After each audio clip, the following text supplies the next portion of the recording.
Hi, class. Welcome to week 6. We are well on our way to completing this course. Last week, I spoke a little bit about the capstone. If you have any further questions, please let me know. We're going to be talking about narrative and solution focused based therapies. So hopefully this will be helpful to you just as you continue to see what you like. Maybe as you're trying to decide too what you want to talk about for your capstone, maybe some of these theories will really stand out to you and really make sense and make you want to utilize them for your family that you choose. Okay. So solution-based therapies, solution-focused based therapies, it's like a brief therapy. You will see this a lot in school settings because, counseling is meant to be brief for kids in a school-based setting. So it's about getting to the current issues, dealing with the current issues. We don't need to get into all the past stuff. We don't need to do a genogram. We don't need to go all Bowen on it. This is some of the areas you may see solution focused therapy. If you work in some of these settings, you might be familiar with some of the techniques and whatnot due to how they utilize solution based therapies. It's a strength based therapy that is intended to be brief, spend minimum of time talking about problems. It's all about finding solution, assist client in identifying small incremental steps toward realizing the goal. Okay. So myth, solution-based therapies propose solutions. There's a myth, solution-based therapists never talk about the problem. There's a myth, solution-based therapists never talk about the past. And a myth, emotions are not discussed. Also, so with identifying strengths, we're looking at what's working and we're trying to stop what's not working, right? So what works in the family? What are things they do well? Some families do. You can have problems and still have a lot of things that are working for you, right? Like we all are part of families. When I think of my family and how we do things, there's a lot of things we probably do well. I don't mean that in an arrogant way. There's things that work and that are cohesive. I have a big family. I have 5 kids. So there's things that my kids do really well and that I think have been good habits that we've established in them. However, I'm sure there's things that we could grow in. There's things that are challenging. There's things that probably my kids would be like, yeah, my parents suck at that. So you want to identify what's working and what's positive about the family dynamic. We want to point out what you're doing well, what's good about what the family's doing, all those kinds of things, because we want to reiterate, despite there being challenges, there is a lot of good still happening. And this is a way for families to not feel so defeated, because we can be very when a problem is occurring, all we could see is the problem. We're viewing life through just the problem, not seeing all the good that is potentially going on in the midst of the challenges. So, we want to identify, what is going good. Spirituality, do they have positive relationships? Do they get along with one another? The therapist will ask questions to kind of cue into that, because like I said, in the midst of a hard situation, you could feel like nothing is good. Right? I think we've all felt like that at times, there's nothing good that's happening, even though a lot of good is happening. So some inspiration came from Erickson. Here's some solution focus oriented therapists that have been big contributors in the game. So therapists help client identify preferred solutions, like how would they rather it be. There's a limited approach in sessions. In more complex cases, it might take a lot longer, and maybe solution focused therapy wouldn't be the right solution. Maybe something else would be different. So the therapist should be curious about how this person experiences their symptoms, utilizing the client's language. They're calling it Carl's Rogers with a twist, which if you took a theories class that isn't necessarily about marriage and family, you talked about Carl Rogers. That was probably one of your first courses you had. And that's where you reenacted, you didn't reenact just like his session. What was her name? I'm going blank on her name, but you reenacted positive regard, unconditional regard, all those kinds of things with listening and like reframing questions. So this is Carl Rogers with the twist, reflection. We want to delimit difficult feelings, behaviors, or thoughts by reflecting on a time, context, or relational limit. We want to instill optimism and hope. We want to be open to the possibilities. Okay. So what works? Most clients spontaneously offer exceptions and examples of what works. His ADHD is less of a problem in his math class. So we know it works in math. Why does it work in math? Exceptions provide clues to what works and what clients need to do more frequently. So if the ADHD doesn't present itself as much in math, why math, right?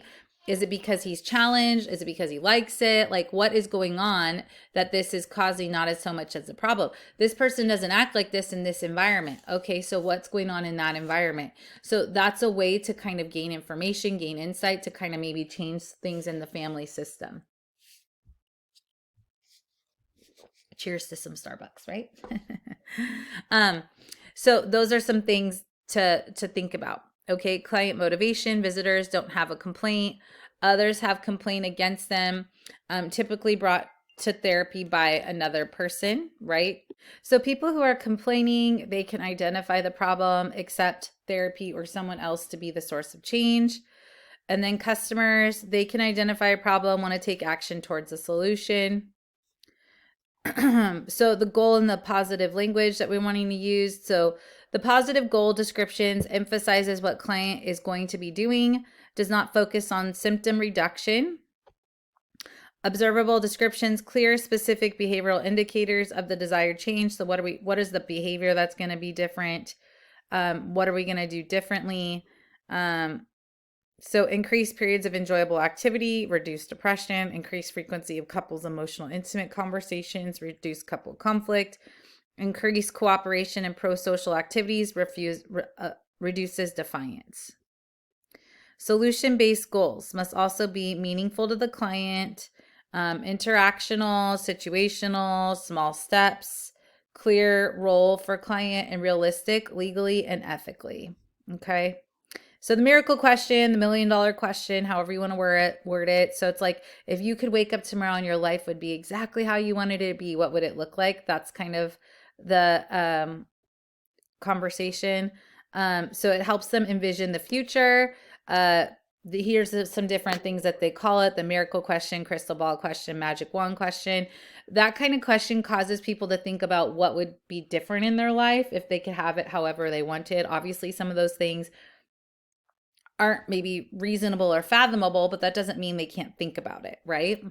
So scaling questions are really great because it's having the client kind of come up with their scale. So like on a scale of 1 to 10, 10 being this, 1 being that, just be mindful when you do a scaling question to identify what the scale is, because I've been in situations where I've accidentally not been clear on what 1 is and what 10 is, and me and the client thought differently on what 1 was and 10 was. And so I was like, oh, so things are going good. And she's like, no, they're going bad. I'm like, well, what's a 6 for you? And she's like, she explained, and I'm like, oh, a 6 for me is so just make sure you're clear on what that means for clients. But it's a great way for people to identify what's going on, especially if people have a hard time articulating what's going on. Great way to do so. Okay. So when you decided to seek help, measures progress from beginning of counseling to the end. Worst solution scale, so measures progress in general. Things at their worst, we're at what number? What would be a number you would want it to be at? What's one thing you could do different? That's a question. So here's just some things though, but great methodology of therapy. Could use it for families. You could use it for individuals. You could use it for couples. Like I said, brief, as I mentioned before, but a great modality to utilize with families and couples. Now we're going to talk about narrative therapy. And it's a postmodern therapy. We talk about Virginia Satir was really into narrative therapy.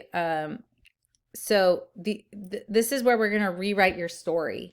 And so it's one of those ones that a lot of people Oh, you know what? I said Virginia Satir. She was experiential. I'm sorry. Narrative therapy is the rewriting of our story. My bad. I'm sorry. I just got sidetracked there for a second. So we talked about Satir already. That's experiential therapy. This is the rewriting of our story. So we're changing our narrative. We're changing how we view ourselves. Oftentimes our narrative is very broken for various reasons.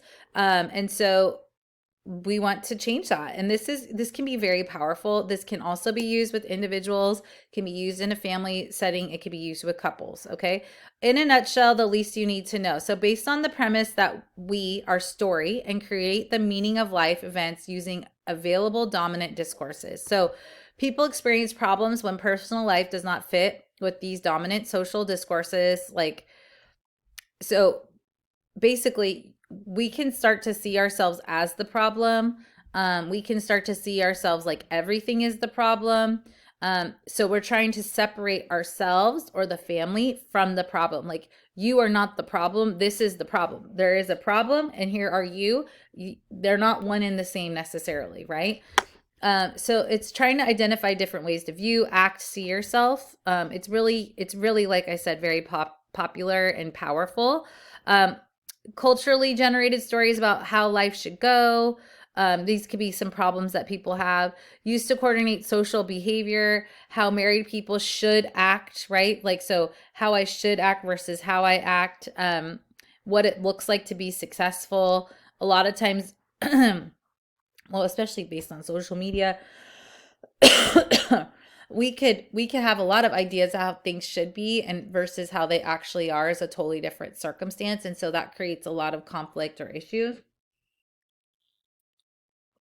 And so we have to be able to see ourselves differently, like, this isn't realistic. And if I'm holding myself to this standard, am I ever going to meet the standard? And if I never meet the standard, then how am I viewing myself? And then that's the lens I'm looking through the world, right? Have different goods and shoulds than dominant. So like, people have a lot of things like, this is what I should be doing, this is how I need to be, versus like how you actually are. Again, some significant contributors to narrative therapy. So the phases of narrative therapy: meeting the person apart from the problem. So person, problem, listening for effects of the dominant discourses, separating the person from the problem, and enacting preferred narratives. So identifying new ways to relate to the problem and strengthening preferred stories and identities. Okay. So thickening of description. So when people experience problems, they tend to notice only events that fit with problem narrative. Instead of replacing a problem story with a problem-free one, therapist adds a new layers to problem saturated descriptions. Helps clients create more balanced, rich, and appreciative descriptions of events. So ask about clients' hobbies, who they are, probably the kind of friend they are, partner they are, whatever. We want to have unwavering hope. We are the co-author, co-editor. Therapist and client engage in joint process of constructing meaning. Therapist does not rewrite the client's story. Okay, the client is the one. And this is in general, like, our job is not to rewrite the story. It's the client's job to navigate what they want their story to look like, how they want to rewrite their story. Again, we're joining, we are not taking over. Okay. Investigator, reporter, intense curiosity, wanting to know all the details of the story, and to hear it, right? To hear it. Case conceptualization, problem saturated stories, story in which the problem plays leading role and the client plays a secondary role, generally that of the victim. Stories or subplots in which the problem saturated story does not play out in a typical way. Discourses that most directly inform the perception of a problem. Sometimes, it could be due to culture, gender, things of that nature, probably socioeconomic status. Discourses that do not conform to dominant discourse. So we're looking for the discourses, and we're trying to figure out like how we can navigate and target those things and help with change, right? So enact preferred realities and identities, increasing clients' sense of agency, their autonomy. We want to externalize it, bring it outside of the self, target immediate symptoms and presenting problems, target personal identity, relational identity, and expand to their community. So outside of themselves and probably what's going on. Again, separating. We're trying to make the person not the problem. A lot of people, um, they allow then the problem to take over, and then the problem is like the lens they view everything through, and it doesn't have to be so dominating, right? Nor does it need to be your identity. But it's very easy to get sucked into that. And so the narrative therapy is like, we're changing the story. We're changing how you view yourself. We're not saying that the problems don't exist. They're there, but they're there. They're separated from who I am. I can choose to be different. I can choose to have different behavior. I can choose to not allow this to control my life, right? Which is huge, very huge. So there's a lot with storytelling, and certain cultures are really into storytelling. So if someone comes from a cultural background where that's huge, this could be huge. Again, we're separating the person from the problem, shifting the client's perception of the relationship to the problem. There's a lot of different kinds of techniques you can use. Sometimes it does involve writing and things of that nature. How the problem has affected the lives of the client and maybe the other people around them, and then mapping how it has affected their life. I like to use sometimes too, like a timeline to kind of track what has gone on in a person's life, to track like where things started, and sometimes for clients even to write those things down and to see them on paper. They're like, wow, there has been a lot, you know. No wonder I've had challenges. Okay. So negotiating an experience near definition, mapping the effects, evaluating the effects, and justify the evaluation. We're trying to avoid totalizing and dualistic thinking, where it's all good, all bad. You know, we want to have dualistic thinking where it's either or thinking. We don't want, we want to, I'm sorry. We don't want dualistic thinking. We don't want it to be black and white. We don't want it to be all or nothing. We want it to be, like when people talk in absolutes, and that's like that language when we talk about linguistics. We don't want people to just say things like, this is how it's going to be all the time, or this person never, because again, you're putting a label on it. You're putting your absolutes, and nothing is absolute. Like, they don't always, I mean, it feels like always, but that doesn't mean it's always never show up or whatever. It can be very invalidating, and it can cause someone then to be like, well, then why should I ever, if you think I always do? You guys have probably all had moments in relationships where that kind of thing comes up. You don't want to do that, because it doesn't allow room for the person to not be then that problem, right? And so that kind of thinking makes it, there is more gray in a lot of things in life than we want to admit to. So we don't want the dualistic or the avoidant totalizing kind of speech or talking.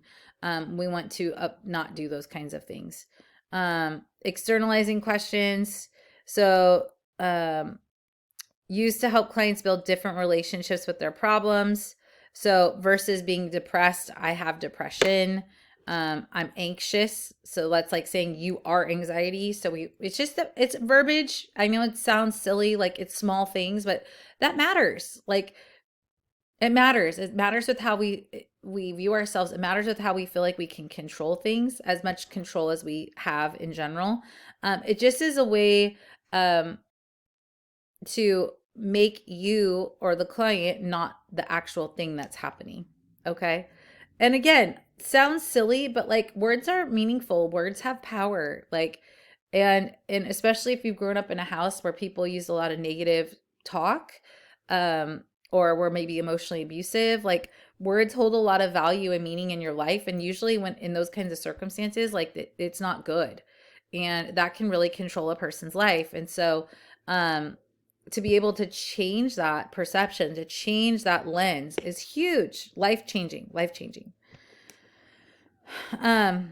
So we're wanting clients to make conscious choices. The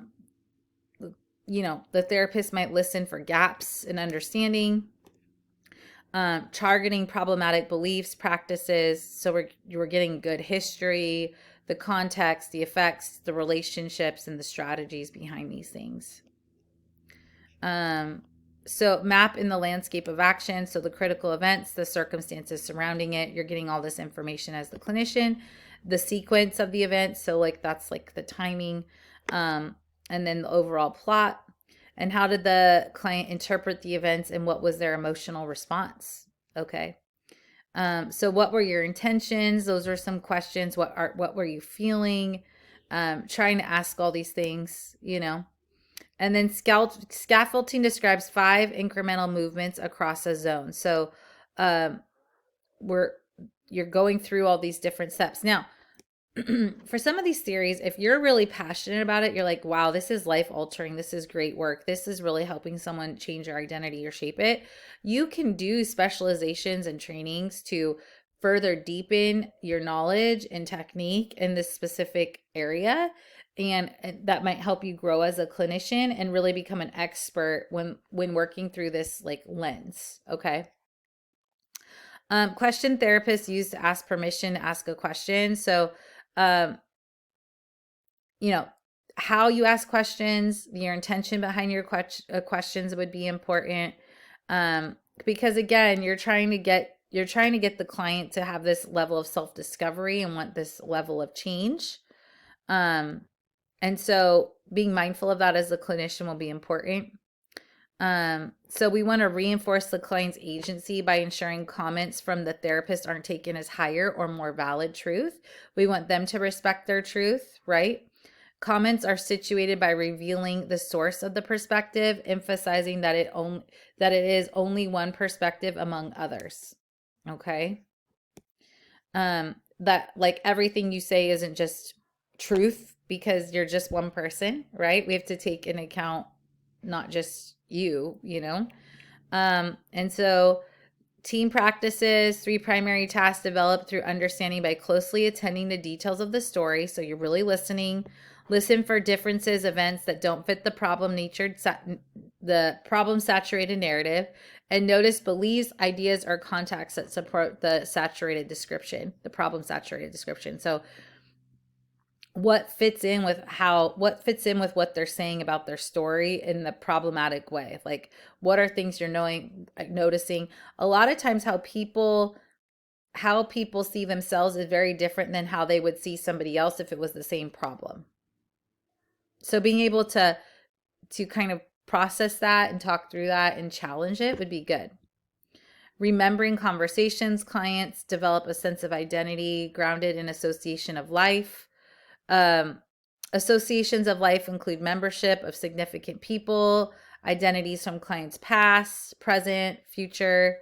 You know, we see this a lot with people, like how they take on an identity that maybe they developed as a young kid if they were bullied or something happened significantly in their life and then it shifted everything, changed maybe how they viewed themselves, how they viewed their family. Maybe they felt like the black sheep or they stood out in some way. All these things like matter and play a role in how someone could feel about themselves. I hope all this is helpful to you and that you're able to kind of see what would be meaningful even for you if you were to work through this kind of technique or therapy. If you're doing your 24 hours of psychotherapy, this could be one you're like, you know what, I'd really like to try to do some narrative work. Talk to your clinician about it. Why not? Why not utilize that time to try some things that that you think could be helpful to not only to you personally, but also to see how it works from a client perspective. So anyways, and then you may identify them with other people going through similar things. And, you know, trying to help people see that they're not alone. Like people can feel very isolated in their problems, very isolated in their stories, and realize that they're not really alone in those experiences, but they feel very isolated and alone in it. Because again, when you're basing it on when you think what you see from other people, that might not be very accurate to what's actually going on in their lives. And the reality is, none of us know what's going on behind closed doors in someone's home, in someone's life. And so we can't assume anything about anybody, but it's very easy to. So I hope that's helpful to you guys. I hope you have a great day and talk to you soon.